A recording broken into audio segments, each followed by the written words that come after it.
और यहाँ खबर यह है कि वज़ीर-ए-आज़म ने कराची के सारिफीन के लिए बिजली फौरी महंगी ना करने की हिदायत कर दी है। इसी पर अपडेट्स हासिल करेंगे समा के नुमाइंदे अब्बास शब्बीर से। अब्बास, दीगर क्या हिदायत सामने आई वज़ीर-ए-आज़म की जानिब से? देखिए, एनर्जी कमेटी का एक अहम इजलास था जो कि वज़ीर-ए-आज़म इमरान खान की ज़ेर सदारत हुआ। के इलेक्ट्रिक सारिफीन के लिए जो बिजली महंगी करने का फैसला ईसीसी की तरफ से किया गया था, वो आज फैसला दोबारा से नहीं हो सका और ये फैसला मौखर कर दिया गया है। वज़ीर-ए-आज़म ने कराची के सारिफीन के लिए फौरी बिजली महंगी ना करने की हिदायत जो है वो जारी कर दी गई है। ईसीसी ने बिजली ₹2.79 फी यूनिट महंगी करने का फैसला किया था, जिसको आज वज़ीर-ए-आज़म की ज़ेर सदारत जो एनर्जी कमेटी का इजलास था उसने उसको मुस्तरद किया और ये फैसला मौखर किया गया। वफाकी वज़ीर अमीनुल हक और दीगर जो स्टेक होल्डर्स थे उन्होंने टैरिफ बढ़ाने का फैसला मौखर करने पर वज़ीर-ए-आज़म का शुक्रिया अदा किया है। अपडेट से शुक्रिया अब्बास। वफाकी वजीर बराए इंफॉर्मेशन टेक्नोलॉजी अमीनुल हक दावा करते हैं कि वज़ीर-ए-आज़म इमरान खान ने MQM की दरख्वास्त पर कराची के लिए बिजली की कीमतों में इजाफे को मौखर किया है। उनका ये भी कहना था कि वज़ीर-ए-आज़म ने के इलेक्ट्रिक डिस्ट्रीब्यूशन निज़ाम बेहतर करने और लोड शेडिंग मुकम्मल तौर पर ख़त्म करने की हिदायत की हैं। मज़ीद क्या कहा, उन्हीं से सुनते हैं। वज़ीर-ए-आज़म के ज़ेर सदारत काबीना की ख़सीसी कमेटी का इजलास हुआ और मैंने कराची का मुकदमा वज़ीर-ए-आज़म के सामने पेश किया और ये बड़ी खुशी की बात थी कि वज़ीर-ए-आज़म पाकिस्तान ने ईसीसी का जो फैसला था कि इलेक्ट्रिक का ₹2.79 टैरिफ बढ़ाने से उन्होंने मौखर कर दिया है और वाज़ह तौर पर हदायत की है कि कराची में हर सूरत में के इलेक्ट्रिक अपने सिस्टम के निज़ाम को बेहतर करे और लोड शेडिंग का फौरी खात्मा किया जाए। मैं ज़ाती तौर पर वज़ीर-ए-आज़म को ज़बरदस्त खराज तहसीन पेश करता हूँ कि उन्होंने फैसला मौखर करके कराची के अवाम का दिल जीत लिया है। MQM बड़ी सरखरू हुई है कि वो अपने कराची के अवाम के जो मसाइल थे उस मसाइल को, जिसमें सबसे बढ़कर ₹2.79 टैरिफ का इजाफा था, उसको मौखर कराने में कामयाब हो गई है। कराची में तवील लोड शेडिंग और ओवर बिलिंग कब से, क्यों और आखिर कब तक? के इलेक्ट्रिक को अब नैब ही पूछेगा। चेयरमैन जस्टिस जावेद इकबाल ने अवामी शिकायत पर नोटिस लेते हुए DG नैब कराची को 3 माह में इंक्वायरी मुकम्मल करने का हुक्म दे दिया। सिस्टम अपग्रेड ना किए जाने की तहकीकात भी होंगी। इस्लामाबाद से सुहेल रशीद की रिपोर्ट। रोशनियों के शहर में तवील अंधेरों का कर्ब क्यों? ओवर बिलिंग और लोड शेडिंग के मारे कराची वालों की दुहाई नैब ने सुन ली। Chairman justice retired Javed Iqbal ने के इलेक्ट्रिक के खिलाफ इंक्वायरी के अहकामात जारी कर दिए। ओवर बिलिंग के जरिए शहरियों से मुबैना तौर पर अरबों रुपए हथियाने की छान फटक भी होगी। नैब एलामिये के मुताबिक जस्टिस रिटायर्ड जावेद इकबाल ने अवामी शिकायत और मीडिया रिपोर्ट्स का सख्ती से नोटिस लिया। DG नैब कराची को मुकम्मल रिकॉर्ड हासिल करके 3 माह में इंक्वायरी मुकम्मल करने का हुक्म। ये तफ्तीश भी होगी कि हुकूमत के साथ मायदों के बावजूद बिजली के निज़ाम को जदीद बनाने के लिए सरमायाकारी क्यों न की गई। चेयरमैन नैब ने के इलेक्ट्रिक से हुकूमत के साथ किए गए तमाम मायदों की नकूल हासिल करने की हिदायत भी की है। जस्टिस रिटायर्ड जावेद इकबाल का कहना था कि मायदों की खिलाफ वर्जी और अवाम को लूटने के शवायद सामने आए तो सख्त कार्रवाई होगी, क्योंकि नैब यकीन ही बिला तफरीक एहतसाब पर रखता है। सुहेल रशीद, समा, इस्लामाबाद। कराची में बिजली की तलब में कमी के बावजूद के इलेक्ट्रिक ने शहरियों को तड़पा दिया। बेशतर इलाकों में 8-8 घंटे बिजली गायब है। अशरफ खान की रिपोर्ट। इजलास पे इजलास, यकीन दहानियां और ऐलानात, कुछ काम ना आया। कराची वालों को मुसलसल लॉलीपॉप देकर मुसलसल अंधेरों में रखा जा रहा है। CEO के इलेक्ट्रिक तो पहले ही कह चुके हैं कि लोड शेडिंग का जिन काबू करने में मजीद चंद साल और लगेंगे। सारा जमाना रो रहा है, इस केसी से कब जान छूटेगी इस इदारे से? जब तक गवर्नमेंट इनके साथ वही वाली बात है कि डंडा नहीं उठाएगी, ये गवर्नमेंट को भी लॉलीपॉप दे देते हैं। जिंदगी अजाब बनाई हुई है, रातों को लाइट चली जाती है 2-2, 3-3 बजे। कोरंगी, लांडी, मलीर, शाह फैसल, लियारी अख्तर कॉलोनी, हिजरत कॉलोनी, औरंगी, नॉर्थ कराची और सुल्तानाबाद के इलाके लोड शेडिंग से ज्यादा मुतासिर हैं। शहरियों को खदशा है कि बारिश हो गई तो माजी की तरह कहीं आधे से ज्यादा शहर की बत्ती ही गुल न कर दी जाए। कराची वाले बिजली की बदतरीन लोड शेडिंग और ओवर बिलिंग से सख्त नाला है। लाइन्स एरिया में कितने घंटे बिजली गायब रहती है, इलाका मकीनों का क्या कहना है, जान लेते हैं समा के नुमाइंदे सऊद बिन मुर्तज़ा से। कराची में के इलेक्ट्रिक के जो हुक्काम है उन्होंने तो ये ज़रूर इस बात का एतराफ़ किया है कि लोड शेडिंग हो रही है, लेकिन कराची के कई इलाके, बेशतर इलाके ऐसे हैं जहाँ पर इतनी ज़्यादा लोड शेडिंग हो रही है गैर एलानी और एलानिया तौर पर कि शहरी बहुत ज़्यादा परेशान हैं। गर्मी है। लाइन्स एरिया में हम लोग मौजूद हैं। यहाँ पर शहरी क्या बताते हैं और कितनी लोड शेडिंग यहाँ पर हो रही है, उन्हीं से जान लेते हैं। कितने घंटे बिजली नहीं होती और बिलों की क्या सूरत हाल? जो मर्जी चाहे वो लिख के भेज दें, भरना है। भाई क्यों भरना है? जो आपका बिल बनता है वो लो, जो रीडिंग आ रही है आपकी वो लो। आवाम को क्यों तुमने टारगेट बनाया हुआ है कि बस बिल तुम कमाए जाओ और हम खाए जाएं? कितने घंटे बिजली नहीं होती? बिजली का तो कोई हाल ही नहीं है। 4 घंटे आ गई दिन में, 3 घंटे आ गई दिन में। ये लाइन्स एरिया के इलाका है, यहाँ पे जो यकीनन इनका कहना है कि 3 से 4 घंटे दिन में और इसी तरह रात में भी अचानक बिजली बंद कर दी जाती है। ठीक, सऊद आपका बेहद शुक्रिया। लोड शेडिंग और ओवर बिलिंग का मसला कराची वालों की शिकायत सुनने के लिए शहर में नेपरा फाल हो गया है। कोई भी शहरी अपनी दरख्वास्त जमा करवा सकता है। ओवर बिलिंग की शिकायत पर नेपरा की जानिब से बिल की मंजूरी तक अदायगी नहीं होगी और न ही कनेक्शन काटा जाएगा। मजीद बात करेंगे अशरफ खान से। जी अशरफ, बताइएगा। रेगुलेटरी अथॉरिटी नेपरा ने बड़ा ऐलान कर दिया है। कराची में जो कराची के सारिफीन हैं बिजली के, उनकी परेशानी अब हल हो सकेगी, जिसमें ओवर जो बिलिंग है उसके साथ साथ लोड शेडिंग और दीगर जो शिकायत हैं, जैसे मीटर रीडिंग ज़्यादा आई है उसकी शिकायत अब कैसे दर्ज होगी वो वाजे कर दिया है नेपरा ने। और साथ में ये कहा है कि 3 तरीके से वो नेपरा से कांटेक्ट कर सकते हैं, एक दफ्तर जाके, एक फ़ोन नंबर पे और एक ईमेल एड्रेस पे। जो फ़ोन नंबर दिया है नेपरा का वो 348930001 है, वहाँ पे शिकायत कर सकते हैं। साथ में ईमेल एड्रेस दिया है KCAD@nepra.org.pk। और तीसरा जो नेपरा का दफ्तर है कराची में, जो ब्लाड सेंटर है, ट्रेड सेंटर ब्लॉक 3 में, और बाहर कॉलोनी है मुस्लिम हाउसिंग सोसाइटी में और ये बहादराबाद के करीब है, वहाँ भी जाके जो आपका बिल है, जो सार्फिन का बिल है, उसकी कॉपी और दरख्वास्त वो जमा करानी होगी। साथ में नेपरा ने ये साफ साफ कह दिया है जब तक इसकी बिल की मंजूरी नहीं होगी उसकी अदायगी नहीं होगी और KLT उसका कनेक्शन भी नहीं काटेगा। ये वजाहत की गई है नेपरा की जानिब से, क्योंकि कराची में इस वक्त लोड शेडिंग के मामला आते हैं, मीटर रीडिंग के मामला आते हैं, ओवर बिलिंग के मामला आते हैं, वो कैसे हल होंगे नेपरा ने उसको वजाहत कर दिया। जी, अपडेट्स के लिए शुक्रिया अशरफ। बल्दिया उज़्मा कराची की सिटी काउंसिल का इजलास शोर शराबे की नज़र हो गया। डिस्ट्रिक्ट साउथ UC 8 के चेयरमैन हाजी अब्दुल मजीद की तकरीर पर MQM अरकान ने शोर शराबा शुरू कर दिया। इजलास में KElectric के खिलाफ भी करारदाद मंजूर कर ली गई। अपडेट्स हासिल करेंगे समा के नुमाइंदे मोहम्मद अली हफीज से। अली हफीज, तो क्या रहा अहवाल इस इजलास का? जी बिल्कुल, मेयर कराची वसीम अख्तर जो है इजलास से गायब रहे, उनके बदले जो है डिप्टी मेयर अरशद हसन ने जो है इजलास की सदारत की। इजलास जो है 2 घंटे ताक़ीद के बाद शुरू हुआ। लियारी से ताल्लुक रखते हैं UC चेयरमैन है पीपल्स पार्टी के, उन्होंने जो है वो ऐवान में MQM पर जो है बात की, तो MQM के अरकान जो है उन्होंने जो है हंगामा आराई शुरू कर दी। ऐवान जो है मछली बाजार का मंजर पेश करने लगा। शहर के मसाइल को छोड़ के जो है एक दूसरे पे तनकीद और नारेबाजी का सिलसिला जो है वो जारी रहा। अगर हम बात कर ले तो अपाची के अस्पताल के अंदर जो है COVID-19 के हवाले से खुसूसी वार्ड बनाने की करारदाद मंजूर की गई। इसके अलावा जो है कौमी असम्बली में एक करारदाद पेश की गई थी कि हज़रत मोहम्मद सल्लल्लाहु अलैहि वसल्लम पर जो है खत्म नबूवत उनके साथ लिखा जाएगा। इस हवाले से जो है जिन्होंने करारदाद पेश की थी उनको खैर तहसील पेश करने के लिए करारदाद मंजूर की गई। शहर के मसाइल पर बात करने के बजाय एक दूसरे पे जो है शोर शराबा होता रहा, ऐवान जो है मछली बाजार का मंजर पेश करता रहा। ठीक है, और मनाजिर में भी देखा जा सकता है। अपडेट्स के लिए बेहद शुक्रिया अली हफीज। और आमिर लियाकत हुसैन ने कौमी असम्बली की रुकनीत से मुस्ताफ़ी होने का फैसला कर लिया। ट्वीट में लिखा, कराची और बिलखुसूस अपने हल्के के लोगों को तड़पता और सिसकता हुआ नहीं देख सकता। लोगों को बिजली फराहम कराने में नाकामी का एतराफ़ भी किया। समा से गुफ्तगू में इंकशाफ किया कि असद उमर और इमरान इस्माइल के बयान के बाद लोड शेडिंग और बढ़ गई है। प्राइवेटाइजेशन के खात्मे को मसले का हल करार दे दिया। PTI रुकने कौमी असम्बली आमिर लियाकत हुसैन का मुस्ताफ़ी होने का फैसला। ट्वीट में लिखा, कराची वालों का तड़पना सिसकना नहीं देखा जाता। वजीर आजम से वक्त मांगा है, मुलाकात में इस्तीफा पेश कर दूंगा। आमिर लियाकत हुसैन शहर का बेटा है, 2.25 साल से खामोश बैठा हूँ। कराची के इस वक्त MNAs MPs हम कहाँ पर अपना दर्द लेकर जाएं? शहर के लोगों को बिजली फराहम करने में नाकामी का एतराफ भी किया। मेरा हल्का बहुत बड़ा हल्का है कराची का, NA 245 मुहाजिर जो बड़ी कसी तादाद में उधर है, 4,64,000 वोटर्स हैं। लोग बहुत परेशान है, 2-2, 3-3 दिन बिजली नहीं देते। KElectric के ऑफिस के बाहर असद उमर साहब और जनाब इमरान इस्माइल साहब ने फरमाया था कि हम टेक ओवर कर लेंगे अगर आज के बाद से लोड शेडिंग हुई। उसके बाद से तो और हो रही है लोड शेडिंग।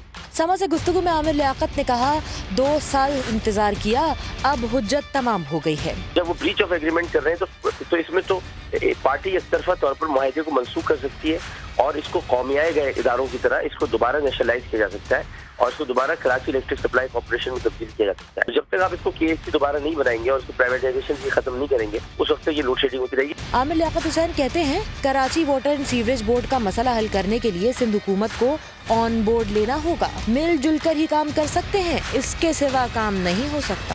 कराची में अब भी बड़ी तादाद में गैर कानूनी असलहा छुपा हुआ है। असलहे की स्मगलिंग भी हो रही है। ये इंकशाफ additional IG CTD doctor Jameel ने समा को दिए गए इंटरव्यू में किया। बोले असलहा अफगानिस्तान से बलोचिस्तान और फिर सिंध लाया जाता है। असले की स्मगलिंग के बड़े पुराने रूट्स हैं, इसमें बड़े ऑर्गेनाइज गैंग्स इन्वॉल्व हैं और all the way from Afghanistan Balochistan से होता हुआ असला अंदरून सिंध भी पहुंच जाता है, कराची भी पहुंच जाता है। कराची का भी एक बड़ा पोरस आप कह सकते हैं बॉर्डर है इंटर प्रोविंशियल, बहुत से कच्चे रास्ते हैं और एक्चुअली जब डिमांड होती है तो चीज़ें पहुंच ही जाती हैं। और कराची तो एक ऐसा शहर है जो शायद दुनिया के उन चंद शहरों में हो जहां सबसे ज़्यादा illicit weapon over the last 2-3 decades आए हैं और बड़ी बड़ी तादाद में रिकवर भी हुए हैं और अभी छुपे हुए भी हैं। और जिस किस्म का ये असला नॉर्मल किस्म का स्ट्रीट क्रिमिनल को चाहिए होता है वो तो हमारे मुल्क के अंदर भी बनता है।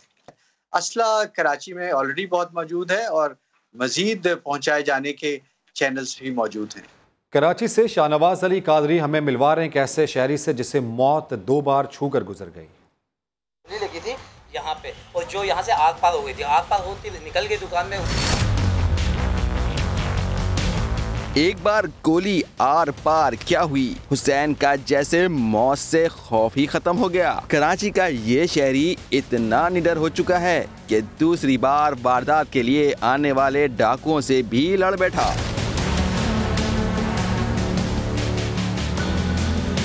हुसैन ने बताया कि एक मर्तबा लुटेरों ने उससे कलमा तक पढ़वा लिया था। बाहर शोर उठने पर मौत टल गई। खाना खाए थे और खाना खाते में एक डाकू आ गया था। उसने आगे गन जो थी मेरे ऊपर रख दी थी गन, तो क्या सेठ को कलमा पढ़ ले, मैंने कलमा पढ़ लिया। वो कहने लगा कि जितना भी माल निकाल दो। तो मैंने उससे कहा कि अगर तुमने इसका उंगली भी उठाई तो मैं तो ये जिंदा जला दूंगा और ऐसा थप्पड़ मतलब हाल की शादी हाल की छत से आगे निकल जाएगा। तो उसमें वो डाकू काफ़ी घबरा गया, घबरा के भाग गया। शादी हॉल का मालिक और LPG सिलेंडर का काम करने वाला ये शहरी कई बार डाकुओं का सामना कर चुका है। एक मर्तबा गोली इसके पेट को छू कर गुजरी। जो उसने गोली चलाई थी वो यहाँ मुझे लगी थी, अब इस जगह पे, मतलब वो पार नहीं हुई थी। दिन हो या रात कराची के इलाके गुलबर्ग में डाकू हर वक्त दंदनाते रहते हैं, लेकिन हुसैन को शिकायत है कि यहाँ की पुलिस थाना हदूद की जंग से बाहर ही नहीं निकलती। आप कॉल करेंगे 15 वाले, वो इलाका पूछेंगे, जगह पूछेंगे, आप बताते रहेंगे भाई ये गुज्जर नाला है, वो फौरन आपको जवाब देंगे यार ये तो हमारा इलाका नहीं तैमूरिया का है। जान और माल की हिफाजत फर्ज तो है, लेकिन पुलिस की खराब कारकर्दगी और माशी हालात की वजह से बेशतर शहरी अब माल के लिए जान दांव पर लगाने से भी नहीं डरते। मोहम्मद हुसैन वाहिद शहरी नहीं जो स्ट्रीट क्राइम से मुतासिर हुए हों। शहर में मुताद्दिद शहरी रोजाना की बुनियाद पर स्ट्रीट क्राइम से मुतासिर होकर जख्मी हो जाते हैं। पुलिस को अब स्ट्रीट क्राइम के हवाले से संजीदगी से सोचना होगा। कैमरामैन सनाउल्लाह के साथ शाहनवाज अली, समा, कराची। आगे बढ़ते हैं। विफाकी हुकूमत के लिए एक और चैलेंज। ऑयल टैंकर्स एसोसिएशन ने मुतालबात मनवाने के लिए हड़ताल कर दी। खबरदार कर दिया कि फर्नेस ऑयल की सप्लाई मुतासर होने से कराची अंधेरे में डूब सकता है। अशरफ खान की रिपोर्ट। हुकूमत के लिए एक और इम्तिहान। टोल टैक्स ख़त्म करने, किरायों में इजाफे समेत दीगर मुतालबात की मंजूरी के लिए ऑयल टैंकर्स कॉन्ट्रैक्टर्स ने सप्लाई रोक दी। एसोसिएशन के सदर आबिद अब्दुल्ला का कहना है कि हवाई जहाज़ों, पेट्रोल पंप समेत किसी भी शोबे को तेल की सप्लाई नहीं की जाएगी। के इलेक्ट्रिक को भी फर्नेस ऑयल की सप्लाई मुतासर होगी। 4 महीने भी ये मसला हल नहीं हुआ। जब तक मसला हल नहीं होगा ये एहतजाज जारी होगा। फर्नेस का गाड़ी लोड नहीं हो जाएंगी, पूरब कराची में बिजली बंद हो जाएंगी, हालात ख़राब हो जाएंगे, शहरी परेशान हो जाएंगे, पेट्रोल भी नहीं पहुंच जाएंगे, शहरी परेशान हो जाएंगे। ये तो इन लोगों की वजह से, जिसके साथ हम लोग का मीटिंग हो चुका है, हम लोग का मसला हल नहीं हुआ ना, ये तो इन लोगों की वजह से है ना। फर्नेस की सप्लाई रुक जाएगी तो उसकी वजह से लामला पहले भी उनको प्रॉब्लम है लोड शेडिंग की, तो लोड शेडिंग और बढ़ जाएगी। बाकी लोकल सप्लाईज अभी जैसे जैसे पंप्स के ऊपर ड्राई होना शुरू होगा, सबसे ज़्यादा इमीडिएट इफेक्ट लोकल सिटीज़ में आना शुरू हो जाएगा। कराची में आपको शाम तक या कल सुबह तक इसका इफेक्ट नज़र आ जाएगा। फ्यूल की किल्लत से बचने के लिए PSO और दीगर ऑयल मार्केटिंग कंपनीज ने अपनी मदद आप के तहत सप्लाई जारी रखी हुई है, लेकिन मुल्क भर में तलब पूरी करने के लिए ये नाकाफ़ी है। कैमरामैन फरहान यूसुफ के साथ अशरफ खान, समा, कराची। लाहौर हाई कोर्ट में पेट्रोल बहरान पर पेश की जाने वाली हुकूमती रिपोर्ट पर चीफ जस्टिस के सख्त रिमार्क्स। कहा काबीना के फैसले में कोई वजीर आजम या वजीर नहीं होता। मीटिंग मिनट से लगता है कि गैर मुंतखब मुआवने खुसूसी ही सबको चला रहे हैं, वही इसी बहरान के जिम्मेदार भी हैं। केस की समाअत का अहवाल शाहिद हुसैन की इस रिपोर्ट में जानते हैं। पेट्रोल की किल्लत और कीमत में इजाफे के खिलाफ दरखास्तों की समाअत लाहौर हाई कोर्ट में हुई। चेयरपर्सन ओगरा और अटॉर्नी जनरल ने 9 जून के काबीना के इजलास की रिपोर्ट अदालत में जमा कराई। चीफ जस्टिस ने रिपोर्ट पर रिमार्क्स देते हुए कहा कि काबीना के मीटिंग मिनट्स बताते हैं कि गैर मुंतखब मुआवने खुसूसी को कोई फिक्र नहीं। गैर मुंतखब लोगों के हुकूमत चलाने पर अवामी शोर बज़ाहिर दुरुस्त लगता है, वोट लेने वालों को फिर भी लोगों की फिक्र होती है। मुआवने खुसूसी काबीना का रुख मोड़ रहा है। अटॉर्नी जनरल ने बताया कि कबल अज़ वक्त कीमतें बढ़ाने के लिए ओगरा से ज़बानी मशावरत की गई, जिस पर चीफ जस्टिस ने रिमार्क्स दिए कि ये मुल्क के साथ क्या मजाक चल रहा है। कीमत पहले बढ़ाने के लिए ठोस वजह होनी चाहिए। दूसरी जानिब चेयरपर्सन ओगरा ने ज़बानी मशावरत की भी तरदीद कर दी। 26 तारीख को वाकई आपसे कोई कंसर्न ली गई थी, जैसे नहीं, यानी कोई कंसर्न नहीं ली। अटॉर्नी जनरल ने बताया कि हुकूमत तहकीकाती कमीशन बनाकर 6 से 8 हफ्ते में रिपोर्ट दे देगी। अदालत ने कहा कि कमीशन की रिपोर्ट का जायजा लेकर केस का फैसला करेंगे। केस की मजीद समाअत 6 हफ्ते के लिए मुलतवी कर दी गई। शाहिद हुसैन, समा, लाहौर।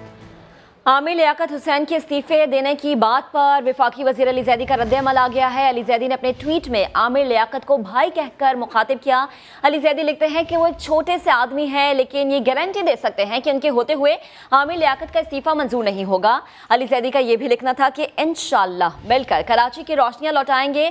आखिर में ये भी कह गए कि इस दौरान बिलावल से वसीयत की तस्दीक शुदा कॉपी तो मांग ले। समाजी राबते की वेबसाइट ट्विटर का इस्तेमाल करते हुए वफाकी वजीर बराए बहरी उमूर अली जैदी ने ट्वीट किया है और अपने इस ट्वीट में उन्होंने आमिर लियाकत को भाई कहकर मुखातिब किया। और वो लिख रहे हैं कि एक छोटे से आदमी हैं वो, लेकिन ये गारंटी दे सकते हैं कि उनके होते हुए आमिर लियाकत का इस्तीफा मंजूर नहीं होगा। याद रहे कि आमिर लियाकत ने ट्विटर पर एक ट्वीट लिखा था जिसमें उन्होंने इस्तीफा देने की बात की थी। सिंध के वज़ीर तालीम सईद गनी एक बार फिर अपनी सफाई देने आ गए। कहा स्पीकर साहब अपोजिशन अरकान पर मुश्तमिल कमेटी बना लें, अगर वो या उनके भाई फरहान गनी मंशियात फरोशी में मुलव्वस निकले तो हर सज़ा कबूल कर लेंगे। सईद गनी ने अली जैदी को एक बार फिर मुनाजरे का चैलेंज दे दिया। मैं ये बात बार बार चैलेंज कर रहा हूँ, तो भाई तुम सच्चे हो, मैं झूठा हूँ, तुम फरिश्ते हो, मैं मंशियात फरोश हूँ, बकौल तुम्हारे। मेरे साथ बैठो ना, मेरे सामने बैठो, तुम ये बताओ कि मैंने क्या किया है और मैं ये बताता हूँ कि तुमने क्या किया है। तो ये चवल जो चवलों का सरदार है, एक वजीर, उसको उन्होंने छोड़ा हुआ है मैदान में। और मैं ये बता दूं कि भाई तुम जितनी बदतमीजी कर लो टीवी पे बैठ के, जितनी ओल फोल मेरे खिलाफ बक लो, तुमने पंगा गलत आदमी से लिया है। जबकि तहरीक इंसाफ पीपल्स पार्टी हुकूमत के खिलाफ करप्शन का एक और मुबैशना केस सामने ले आए। रुकने असम्बली खुर्रम शेर जमान ने दावा किया है कि सूबे भर में 90% RO प्लांट्स बंद पड़े हैं और अवाम प्यासे हैं। आसिफ अली जरदारी ने सिर्फ पाक ओएसिस को ठेका देकर उमर जिलानी को मुल्क का अमीर तरीन शख्स बना दिया। PTI आइंदा हफ्ते नैब के दफ्तर पर एहतजाज करके केस चलाने का मुतालबा करेगी। मजीद क्या कहना था खुर्रम शेर जमान का, आइए सुनते हैं। 33 अरब रुपए सुबह सिंध की आवाम को टीका लगाया गया है। ये मेरी नज़र में खुली खुली करप्शन है, ये लूटमार है। इन RO प्लांट्स के बंद होने की वजह से आज सुबह सिंध के अंदर लाखों की तादाद के अंदर लोग प्यासे बैठे हुए हैं। मिट्टी, छाछड़ो, कोलाई, डिप्लो, नगर पार्कट, इस्लाम कोट, कांटियो, ये उमर, बदीन, ठट्टा के आसपास के जितने इलाके हैं, यहाँ पे जितने RO प्लांट लगे हैं, इसमें से 90% RO प्लांट जो हैं वो इसके सारे बंद पड़े में हैं।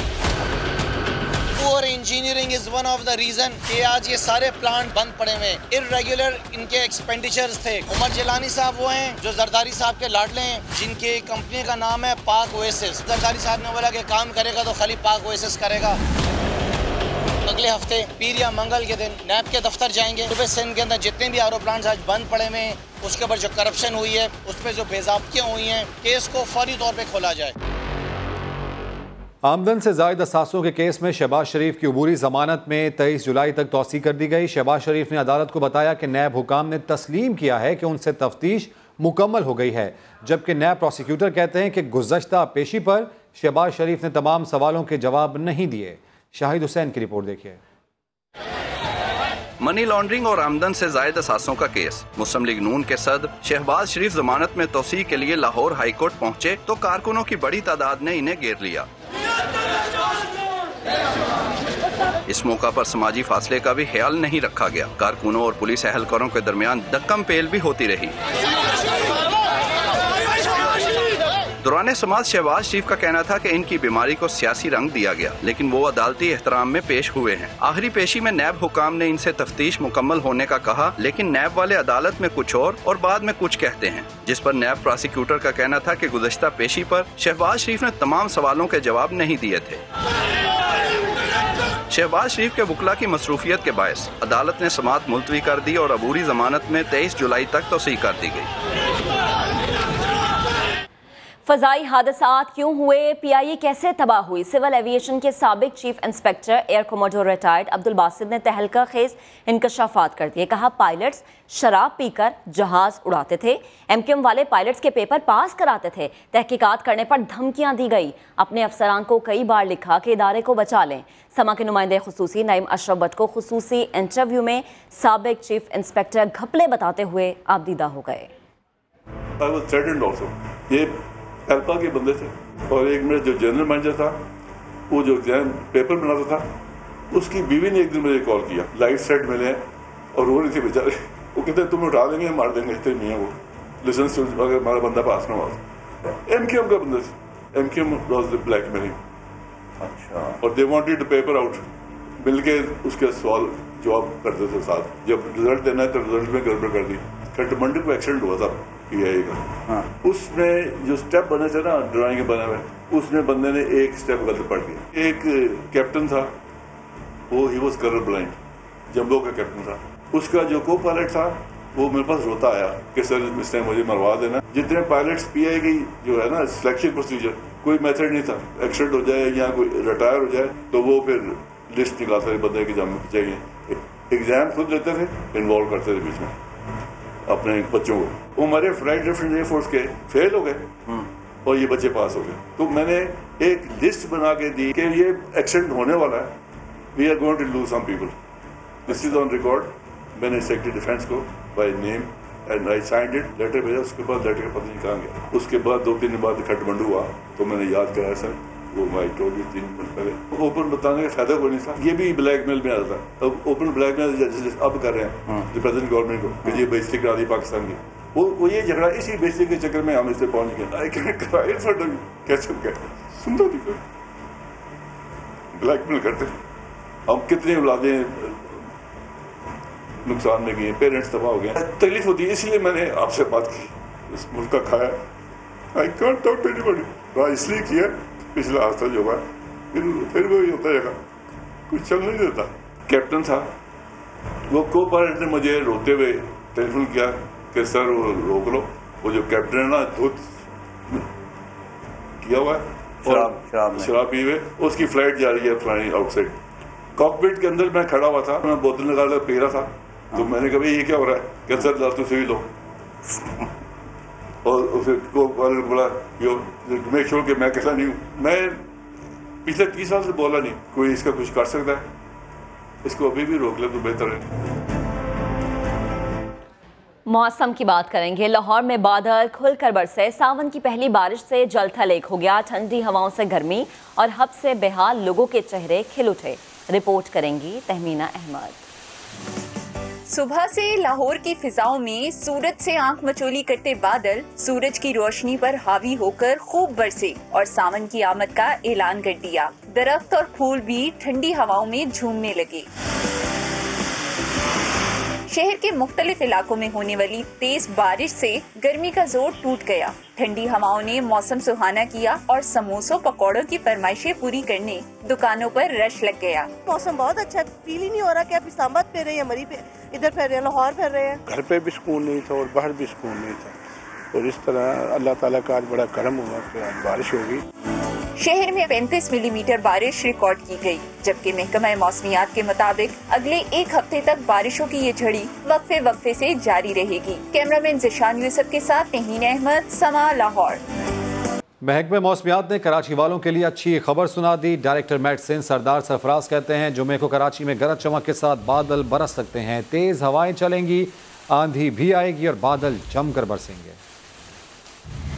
कराची वालों हो जाओ तैयार, बादल आ रहे हैं बरसने फिर एक बार। महकमा मौसमियात ने खबर सुना दी। उम्मीद है कि आज रात के या अर्ली सुबह कल कराची में भी इसका असर आएगा और कल फिर इम्कान है कि कराची में अच्छी बारिश हो जाएगी। आंधी वांधी चलने का भी इम्कान है उससे पहले और थंडरस्टॉर्म के साथ, गरज चमक के साथ अच्छी बारिश होगी कल कराची में, जो कि आज रात के से शुरू हो सकती है और कल दिन है वक्फे से कल दिन में होती रहेगी। डायरेक्टर मेडिसिन सरदार सरफराज ने बारिश के बाद मौसम में तब्दीली का भी इशारा दिया। जब बारिश का सिलसिला होगा कल इंशाल्लाह तो उसके बाद ह्यूमिडिटी बतदरीज कम हो जाएगी और 19 तारीख के बाद मैं कह रहा हूँ कि फिर मौसम जो है वो कराची का जो नॉर्मल वेदर होता है, सी ब्रीज वाले क्लाउड जो होते हैं, हल्के बादल, तैरते हुए बादल, वो आते रहेंगे और उसके नतीजे में हल्की बारिश और बूंदाबांदी का सिलसिला आगे चंद दिन चलता रहेगा, रात में और खास फिर सुबह में बिलखुसूस। सरदार सरफराज कहते हैं bridge spell run of Kutch और बुहरा अरब के ऊपर लोअर प्रेशर के साथ मौजूद है। मॉनसून हवाएं जनूब मशरकी सिंध में दाखिल हो चुकी हैं और गुज़िश्ता रात थरपारकर मिट्टी में अच्छी बारिश भी हुई है। आगे बढ़ते हुए आपको बताएं, ईद क़ुरबा करीम मगर फैसलाबाद की वेस्ट मैनेजमेंट कंपनी बुरे हाल में है। फंड्स की अदम दस्तयाबी के बायस कूड़ा उठाने वाली मशीनरी खुद कबाड़ का ढेर बन गई। उस्मान सिद्दीक की रिपोर्ट। टूटी हेडलाइट्स, फटीचर गाड़ियां और खटारा बनी मशीनरी। फैसलाबाद में वेस्ट मैनेजमेंट कंपनी जदीद मशीनरी से हाथ गाड़ियों पर पहुंच गई। शहर का कूड़ा उठाने वाली 150 गाड़ियों के टायर, लाइट्स और 1000 बैटरियां भी खराब। कई किलोमीटर दूर से कूड़ा उठाते सेंट्री वर्कर भी फट पड़े। मजबूरी है, गड्डी नहीं सानू मिलती, शुरू तो इदा ही चल रही है साडा ते उतो सानू तनख्वाहां भी लेट मिलदी। वेस्ट कंपनी के अफसरान कहते हैं कि फंड्स आना शुरू हो गए हैं, जल्द गाड़ियों की रिपेयरिंग का काम शुरू हो जाएगा। अभी हमें सफिशिएंट फंड जो है वो पंजाब गवर्नमेंट की तरफ से मिल गए हैं, तो ईद प्लान में और अगले पूरे माली साल में इंशाल्लाह हमें कोई किसी किस्म की प्रॉब्लम नहीं आएगी। वेस्ट मैनेजमेंट कंपनी के 3500 से जायद मुलाजमीन को 2 माह से तनख्वाहें ना मिल सकी, जबकि ईद उल अजहा पर अलाइशों को ठिकाने लगाने और सफाई सुथराई का काम भी शदीद मुतासिर होने का खदशा है। कैमरामैन रिजवान साबरी के साथ उस्मान सिद्दीक, समा, फैसलाबाद। कोरोना वबा की वजह से समाजी फासलों ने आईजी पुलिस को मातहत अमले से दूर किया तो रिवायती दरबार को ऑनलाइन पुलिस दरबार में तब्दील कर दिया गया। पेशावर से सज्जाद हैदर की रिपोर्ट। खैबर पख्तूनख्वा की पुलिस भी कोरोना की वबा से मुतासिर। समाजी फासले बढ़े तो महकमा पुलिस ने ऑनलाइन दरबार मुतारिफ करवा दिया, जहां आईजी खैबर पख्तूनख्वा पुलिस एहलकारों के मसाइल और मुश्किलात की सुनवाई करते हैं। 20 तारीख से 20 जुलाई से यहाँ पे पोलियो कैंपेन भी शुरू हो रहा है सर, तो यही है सर। आईजी खैबर पख्तूनख्वा ने महकमा पुलिस की डिजिटलाइजेशन को वक्त की ज़रूरत करार दे दिया।